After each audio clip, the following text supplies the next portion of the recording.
नमस्कार माझ्या सर्व कोली बांधवांनो, आधी हा व्हिडिओ बघून घ्या। तांदूळ काढायचे घेतले वाटते।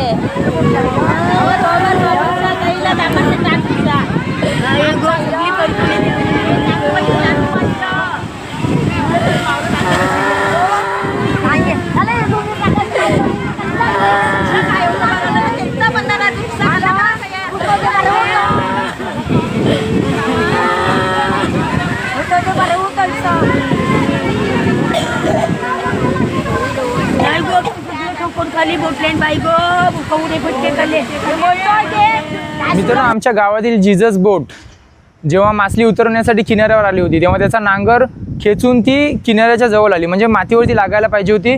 पण या ठिकाणी बघा, एक बंधारा असून सुद्धा दुसरा अजून पुढे दगड टाकले, दुसरा बंधारा अजून पुढे वाढवण्याचा प्रयत्न करतायत। या दगडावरती जीजस बोट लागली आणि त्याला खूप नुकसान झाले। दुसरी बोट होती ज्ञानमाता, त्या बोटीने जीजस बोटीला बाहेर खेचलं, म्हणून त्यांचे धन्यवाद। जर ती बोट नसती तर कदाचित जीजस बोट वाचली नसती, पूर्णपणे त्या बोटीचा नाश झाला असता।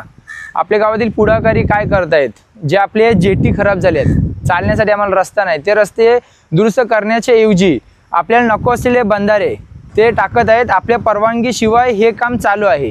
जर गावाचा विकास करत असतील तर सर्वांची परवानगी पाहिजे, नाहीतर तो विकास नाही, गावाचा विनाश आहे। आणि असेच प्रकरण आपल्या गावामध्ये सुरू आहे। आमचं गाव वेलंकणी नगर आणि आमच्या गावातील काल जीजस नावाची बोट दगडाला आदलून खूप तिचं नुकसान झालं। ह्याचं मुख्य कारण आहे बंधारा। हा जो बंधारा दगड टाकले आहेत ह्याचा आम्हाला सक्त विरोध आहे, सर्वांना विरोध आहे। पण हे जे लोक हे काम करतात ते पुढे यायला तयार नाही। आज आम्ही आमची कामं टाकून मुलं-बाळांना इकडे तिकडे टाकून आलो तरी ते इथे उपस्थित झाले नाही, ह्याचा आम्हाला विरोध आहे। कारण हे नैसर्गिक आपत्ती नाही, हे मानवाने घडवलेलं, त्याच्या स्वतःच्या हाताने घडवलेलं संकट आहे। हे आम्हाला नको आहे आणि सर्वांना विरोध आहे।